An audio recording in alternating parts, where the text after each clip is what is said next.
Imagine a life where you no longer chase people, approval, or validation. A life where your peace is not disturbed by noise, nor your purpose dictated by the opinions of others. Imagine waking up not to the sound of chaos, but to the calm voice within you, a voice you once ignored because the world was too loud. Now picture this: you're alone but not lonely. You've let go of what no longer serves you, and in that silence, something awakens: clarity, strength, truth. Buddhism teaches us that true transformation begins not in the presence of others, but in solitude, where your soul finally has space to breathe. This is your path to healing. This is how you rebuild yourself alone, and it starts right now, with 12 Buddhist principles that will reshape your mind, renew your spirit, and return you to who you truly are. Asterisk 1. Detach from the illusion of control. Most of our suffering comes from trying to control things we were never meant to. We want people to behave a certain way, we want life to go according to our plan, we expect situations to unfold exactly how we imagined, and when they don't, we feel frustrated, anxious, or defeated. But here's the truth: you cannot control what other people say, think, or do. You cannot control the outcomes, the timing, or the twists of fate. Life is unpredictable. People are imperfect. Circumstances will change, often without warning. Buddhism teaches us that pain is not caused by what happens to us, but by our attachment to how we believe it should happen. As Buddha wisely said, you only lose what you cling to. The tighter you hold on to expectations, the more you suffer when they're not met. But when you release that grip, something beautiful happens. You begin to experience life as it is, not as you demand it to be. Let go of trying to force outcomes. Let go of trying to fix everyone. Let go of needing everything to be perfect. When you stop resisting reality, you stop suffering, and in that surrender, you don't become weaker, you become wiser. Because now, instead of wasting your energy on what you can't control, you begin to master the one thing you always can: your response. That's where your power is, not in controlling life, but in how gracefully you meet it. 2. Sit with yourself, not your distractions. In today's world, it's easier than ever to run from yourself. Every time you feel discomfort, boredom, or sadness, there's a screen to scroll, a song to play, a video to watch, or a conversation to escape into. These things may seem harmless, but over time they create a dangerous habit. You start avoiding your own presence, you begin to fear silence, you begin to resist stillness, and slowly, without realizing it, you become a stranger to your own mind. Buddhism teaches that true healing and transformation only begin when you stop distracting yourself and start facing yourself. Why is sitting with yourself so important? Because underneath the noise is truth. Underneath the discomfort is clarity, and the emotions you've buried, those quiet whispers of sadness, guilt, or longing, are not trying to destroy you, they're trying to guide you. When you learn to sit alone, without reaching for your phone, without calling someone, without numbing your thoughts with noise, you begin to hear what your soul has been trying to say all along. You realize you're not empty, you're just unattended. You're not broken, you're just unheard. So sit, not as a punishment, but as a return to yourself. Let the silence feel awkward at first. Let the emotions rise. Observe them like passing clouds. Don't judge, just listen. Because the moment you become fully present with yourself, without needing anything else to escape into, you begin to remember who you really are, and that in itself is the beginning of transformation. 3. Embrace the pain that rebuilds you. Most people run from pain. It's natural. We think pain is something bad, something to avoid, something to fix as quickly as possible. But in Buddhism, pain is not the enemy. It's a messenger, it's a mirror, it's the crack through which light enters the soul. The truth is, growth never feels like comfort, it feels like loss, like confusion, like everything falling apart. But just like a seed must break open before it can grow into a tree, you must allow parts of yourself to break so you can rise into someone greater. Pain is not here to punish you, it's here to reshape you. When you sit with your suffering instead of numbing it or escaping it, you begin to understand its wisdom. That heartbreak, it showed you what you truly value. That failure, it taught you resilience you never knew you had. That silence, it brought you face to face with the parts of yourself that need healing. You can't rebuild yourself if you're always hiding from what hurts. And here's the shift: instead of asking, "Why is this happening to me?" ask, "What is this trying to teach me?" This change in mindset turns pain into power. The most peaceful people you'll ever meet are not the ones who never suffered.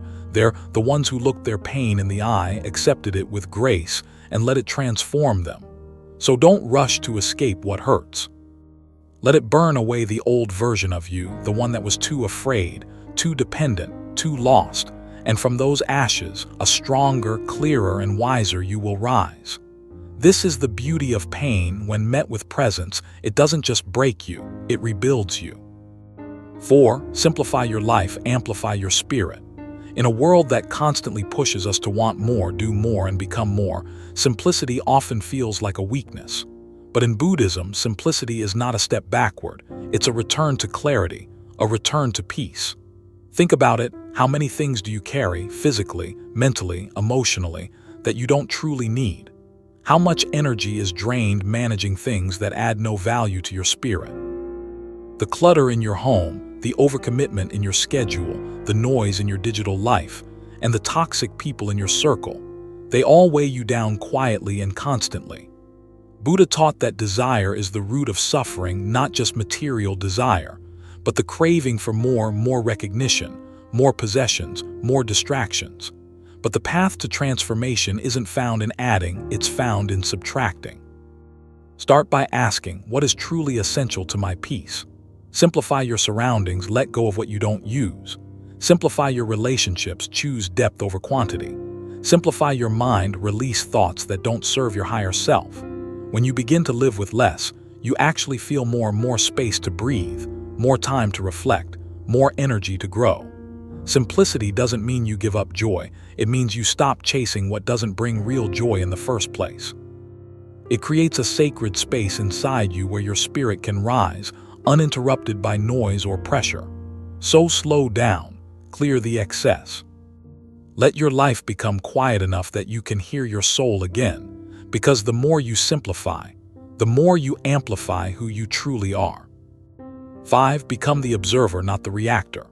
One of the greatest teachings in Buddhism is this: you are not your thoughts and you are not your emotions. You are the one who watches them, but most people forget this. Sometimes something triggers them, a rude comment, a moment of fear, a painful memory, and they react without thinking. Anger takes over, anxiety floods the mind, sadness pulls them down, and before they know it, they're doing or saying things that only create more suffering. Buddhism teaches a different path, a path of awareness, a path of stillness. Instead of being pulled by your emotions, learn to observe them like clouds drifting across the sky. Emotions come and go, you don't have to chase them, you don't have to become them, you simply watch, you breathe, you stay still. This is not easy. At first, the mind wants to react, the ego wants to fight, the pain wants to scream. But when you pause, you give yourself power. You shift from automatic reaction to conscious response. And in that space between the trigger and your action, you find freedom. Here's the truth: anger is not the enemy, fear is not the enemy, even sadness is not the enemy. The real danger is losing yourself inside of them. So practice becoming the watcher of your mind. When anger rises, say, "Ah, anger is here." When fear appears, say, "I see you, fear," and then breathe. Don't push it away, don't fight it, just let it pass like a wave rolling over you, not through you. This is emotional mastery. This is how you stop being a victim of your mind and start becoming the master of it. Because the strongest person is not the one who reacts the fastest. It's the one who stays still long enough to choose peace over chaos. Be the observer, and your whole life will begin to change. Asterisk 6. Let go of the self that no longer serves you. We all carry a version of ourselves that was shaped by pain, fear, rejection, or past experiences. Maybe it's the not good enough version, the always fails version, the one that was criticized, betrayed, abandoned, or told they were too much or not enough. And over time, without realizing it, you begin to identify with that self. You start believing that's who you are. You say things like, "I'm just an anxious person, I always mess things up, this is just the way I am." But Buddhism teaches something powerful: there is no fixed self. The self you believe you are is not permanent, it can change, it can evolve, it can be rebuilt. Yet in order to become someone new, you have to be willing to let go of the version of you that no longer serves your highest good. Let go of the self that doubts. Let go of the self that shrinks to fit in. Let go of the self that keeps reliving the same story of pain. You don't need to hate that version of you. It was doing its best with what it knew. It helped you survive. But now you're ready to grow, and growth means releasing the identity that was built on wounds, so you can step into one built on wisdom. This transformation doesn't happen all at once. It happens when you choose, moment by moment, to act like the person you want to become, not the one you've been. You start speaking kindly to yourself. You stop repeating stories that hurt you. You walk with your head higher, not out of pride, but because you've remembered your worth. Letting go of the old self isn't about becoming someone else. It's about returning to who you were before the world told you who to be. So breathe deeply. Forgive the past version of you, and with every step forward, remind yourself, you are allowed to grow beyond who you once were. 7. Learn the power of walking alone. There will be moments in life when you feel abandoned, misunderstood, or completely alone. Friends fade, relationships fall apart, support disappears, and you're left wondering, why is no one here? But what if that loneliness is actually sacred? In Buddhism, solitude is not something to fear. It's something to honor, because when you walk alone, without the noise, without the influence, without the pressure to be someone for others, you begin to meet the most important person in your life, yourself. We live in a world that constantly tells us to stay connected, but connection without self-awareness leads to confusion. You begin to live for others, say yes when you mean no, and shape yourself to fit their expectations. In solitude, that illusion falls away. You begin to hear your own thoughts again. You start questioning what you actually want, not what others expect. You remember your values, your dreams, your pain, your power. Buddha walked away from his palace, his comfort, his identity, alone, and in that sacred solitude beneath the Bodhi tree, he awakened. Solitude is where you strip away the masks. It's where the real work begins, no one clapping for you, no one guiding your steps, just you showing up for your own soul. But understand this, walking alone doesn't mean being lonely. It means becoming strong enough to stand without needing anyone else to hold you up. When you can walk your path without applause, when you can be at peace without constant company, when you can enjoy your own presence like a best friend, that's when you know you are becoming whole. So if you feel like no one understands you right now, if you're walking a path that feels unfamiliar and quiet, know this isn't your punishment, it's your preparation, because those who learn to walk alone eventually lead themselves to the most powerful place of all, inner peace. 8. Choose mindfulness over multitasking. In the modern world, multitasking is praised like a superpower. The more you can juggle, the more valuable you seem. But here's what no one tells you: the more tasks you split your attention across, the less of yourself you bring to each one. You eat while scrolling your phone. You listen while thinking about your reply. You walk while your mind races in 1,000 directions. But are you really living, or just moving through life on autopilot? Buddhism teaches the opposite of multitasking. It teaches mindfulness, the practice of being fully present with whatever you are doing, no matter how simple it seems. When you eat, just eat. When you listen, just listen. When you walk, feel each step beneath your feet like it matters. Why is this important? Because when your mind is scattered, your life becomes scattered. When your attention is divided, your energy is drained. And when you rush through every moment, you miss the beauty, the wisdom, and the healing it quietly offers. Mindfulness brings you back to now, the only moment that actually exists. It calms the nervous system. It clears mental fog. It deepens your connection to the world and to yourself. And most importantly, it awakens your presence. You begin to notice the flavor of your food, the sound of the wind, the rhythm of your breath. You begin to realize that life isn't happening later, it's happening right here, and the more present you are, the richer your life becomes. Even washing dishes can become a meditation. Even sipping tea can become a sacred act if you give it your full attention. So stop chasing more, stop rushing through everything just to get to the next thing. Slow down. Come back to this moment, Because when you stop multitasking and start living mindfully, you don't just get things done, you come back to life itself. 9. Accept what is and change what you can. One of the deepest sources of suffering in life is the fight against reality. We wish things were different. We replay mistakes, regret decisions, hold on to anger, and obsess over things that are simply out of our control. But here's the truth: you cannot heal by resisting what is. Buddhism teaches a profound balance, acceptance, and action. Accept what is, change what can be, and have the wisdom to know the difference. Acceptance does not mean giving up. It does not mean becoming passive.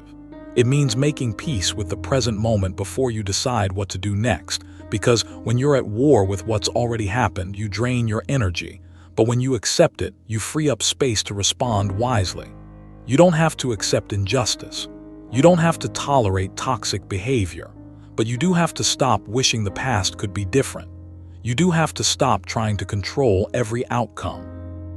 Instead, ask yourself, can I change this? If yes, take action with clarity and compassion. If no, breathe, let go, and trust the unfolding of life. Acceptance doesn't mean you agree with everything. It means you stop fighting reality so that you can meet it with strength instead of resistance and action. True conscious action comes from a still place, not a frantic one. When you accept what is, you can finally see clearly what steps to take. Here's what happens when you live this way: you stop being a victim of circumstances. You stop getting stuck in endless loops of worry or regret. You begin to move forward not with fear but with peace, because peace is not the absence of problems, it's the presence of inner clarity in the middle of them. So repeat this to yourself when life feels heavy: I will accept what is and change what I can. And in that simple, powerful mindset, you will begin to transform everything. 10. Choose compassion even for yourself. It's easy to feel compassion for others.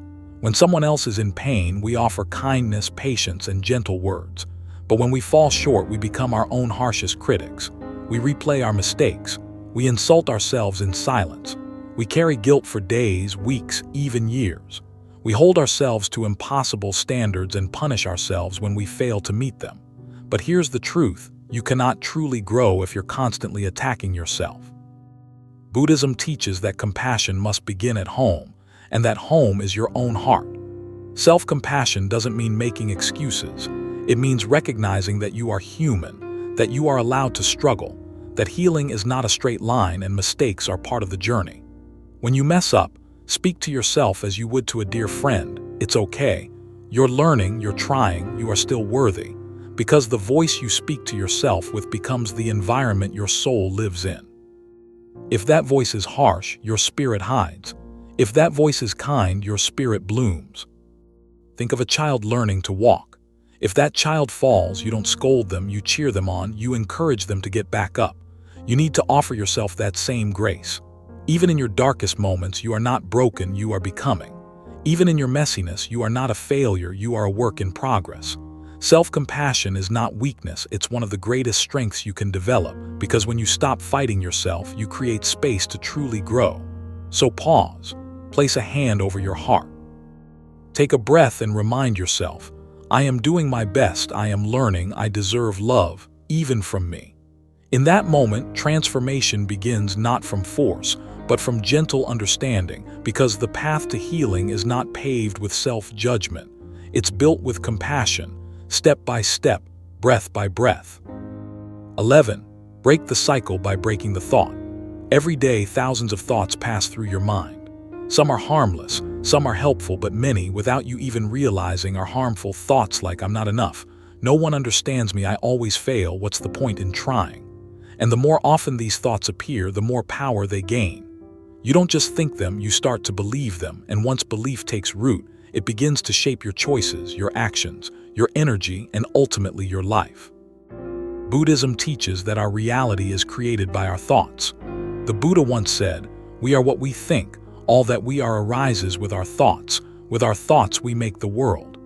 This means that the life you are living right now is a reflection of the thoughts you have consistently believed. If your thoughts are fearful, you move through life cautiously, always expecting the worst. If your thoughts are filled with anger, you carry that weight into every conversation. If your thoughts are rooted in lack, You never feel like what you have or who you are is enough. But here's the good news: thoughts are not permanent. They are habits, patterns. They are like grooves in the mind carved by repetition, and what has been programmed can be reprogrammed. The key is awareness. You must begin to watch your thoughts, not blindly follow them. When a painful or limiting thought arises, pause. Don't react, don't obey it. Instead, ask yourself, is this thought true? Is this thought helpful? Is this thought leading me where I want to go? Most of the time, you'll realize it's just an old loop, an outdated story your mind keeps telling because it's familiar, not because it's real.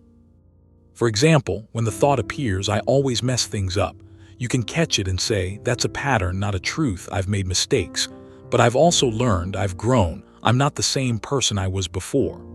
This is how you begin to break the cycle, by breaking the thought before it becomes a belief. But awareness alone is not enough. You must also replace the thought with something more aligned, more empowering. Instead of "I'm not good enough," try "I am growing and growth is messy." Instead of "I'll never change," say "I've already changed in ways I never thought I could." Instead of "I'm too late," tell yourself, "Right now is exactly where I'm meant to begin." This isn't toxic positivity, it's conscious mental training. It's about choosing thoughts that support your healing rather than sabotage it. Just like your body needs clean food to grow, your mind needs clean thoughts to thrive. You also have to be patient. These thought loops weren't created in a day. They were built over years, through repetition, trauma, pressure, and pain. So be gentle as you begin to rewire your mind. Every time you interrupt a limiting thought, even once, you weaken its grip. Every time you choose a new thought, you strengthen a new pathway in the brain. This is neuroplasticity, the mind's ability to change itself, and Buddhism understood this long before modern science did. Meditation is one of the most powerful tools in this process. When you sit in stillness, you start to notice the noise in your head. You start to see the same thoughts rising again and again, and in that stillness you gain space. The space to choose, to let go, to reframe, to breathe instead of react. Over time, this conscious choosing becomes natural. You no longer believe every thought that appears. You become the observer, not the prisoner. You begin to think on purpose, not out of habit, and this is when transformation happens, because when your thoughts change, your beliefs change. When your beliefs change, your energy changes. When your energy changes, your actions change. And when your actions change, your entire life begins to transform. So if you feel stuck in a cycle of fear, of anger, of sadness, look to your thoughts. What stories are you telling yourself? What assumptions are you clinging to? What labels have you outgrown? And most importantly, what new thought will you choose today? Because healing doesn't begin with a new job, a new person, or a new environment. It begins with a new thought. So break the cycle. Catch the thought, challenge it, replace it, and with time, your mind will no longer be a battlefield. It will become your greatest ally. 12. Return to the breath. It is your anchor. In every moment of chaos, confusion, fear, or uncertainty, there is one thing that is always with you, always available, and always powerful enough to bring you back to peace: your breath. It sounds simple, too simple maybe, but in Buddhism, the breath is far more than just air moving in and out of your lungs. It is your anchor to the present moment, the doorway to awareness, and the bridge between your body, mind, and spirit. When life becomes overwhelming, your mind tends to run in every direction. It pulls you into the past, replaying what went wrong. It jumps into the future, imagining worst-case scenarios. It creates fear, tension, panic, and before you know it, you're no longer present. You're caught up in thoughts that don't help you. But your breath is always here in the present. It doesn't exist in the past or the future. It only lives now, in this very moment. So when you focus on your breath, you guide yourself back to peace, to presence, to life. Buddhist monks have practiced breath awareness for thousands of years to build mindfulness and inner calm. Why? Because wherever you are, whatever you face, your breath is always with you. You don't need tools, money, or anyone's permission. You only need the willingness to pause and return. When you give attention to your breath, something changes. Your nervous system starts to settle, your thoughts begin to slow, your heartbeat softens. You stop getting caught in life's storms, and instead you become the calm within them. Try this right now. Take a slow, deep breath in, hold it for a moment. Now breathe out gently. Do it again, but this time pay attention. Notice the air entering your nose. Feel your chest rising. Feel the breath leaving your body like a wave flowing back to the sea. This simple awareness may seem small, but it holds great power, because here's what you start to see. You are not your thoughts. You are not your emotions. You are the one breathing beneath them all. When anger appears, come back to the breath. When sadness visits, come back to the breath. When anxiety tightens your chest, come back to the breath. It may not change the situation, but it gives you clarity, space, and calm to handle it better. The breath is also closely tied to the energy in your body. In Buddhism, it is said that your breath carries prana, your life force. When your breathing is shallow and uneven, your energy feels scattered and weak. But when your breath is deep and mindful, your energy feels steady, strong, and grounded. Yet many of us live without knowing this power. We often breathe without thinking, fast and shallow, especially when we're stressed. But when you start breathing with awareness and intention, you're not just calming down, you're actually reprogramming your entire mind and body system. That's why breath work and meditation aren't just spiritual practices. They are powerful tools for emotional healing, stress relief, and even better physical health. Science supports this too. Research shows that mindful breathing lowers cortisol, the stress hormone. It also improves heart rate variability, which helps build emotional strength, boosts the immune system, and sharpens mental clarity. But beyond what science says, there's a deeper truth. Your breath connects you to life itself. The very first thing you did when you were born was inhale. The last thing you'll do when you leave this world is exhale, and every breath in between is a chance to start again. So when life feels heavy, when your mind is overwhelmed and your soul feels lost, don't search outside for comfort. Just pause, close your eyes, gently place your hand on your heart and breathe. Let your breath become your prayer. Let it carry your pain away. Let it remind you that you are here, you are alive, and this moment is enough. Make it your daily habit. Breathe in the morning before the world reaches you. Breathe in the evening after the day's noise fades. Breathe between tasks before you react, before you speak. Just breathe. Even one conscious breath can change your entire state of being, because when you learn to control your breath, you start to control your mind, and when you master your mind, you become free, not because the world has changed, but because you have changed within it. So keep returning to the breath again and again. Let it be your anchor when everything else feels uncertain. Let it be your teacher, your guide, your quiet sanctuary. In the stillness between each inhale and exhale, you will find yourself, not the version shaped by the world, but the version that was always there, calm, present, whole, and that is where your true transformation begins. In a world that constantly pushes you to move faster, achieve more, and be everything at once, Buddhism gently whispers something different. Slow down, be still, and look within, because the transformation you're searching for won't come from the outside. It won't be found in praise, in people, or in possessions. It begins in solitude, in silence, in the choice to rebuild yourself on your own.